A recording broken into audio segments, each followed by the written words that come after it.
عام انتخابات 2024 کے لیے کاغذاتی نامزدگی جمع کرانے کا آج آخری روز ہے۔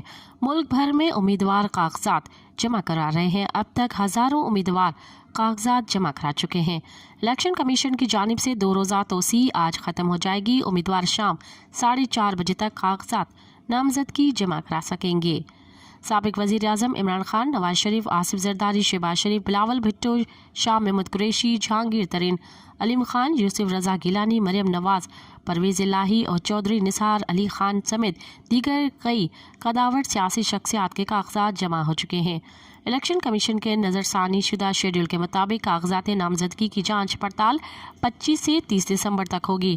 ریٹرننگ افسر کے فیصلوں کے خلاف اپیل 3 جنوری تک دائر ہو سکے گی۔ مزید خبرن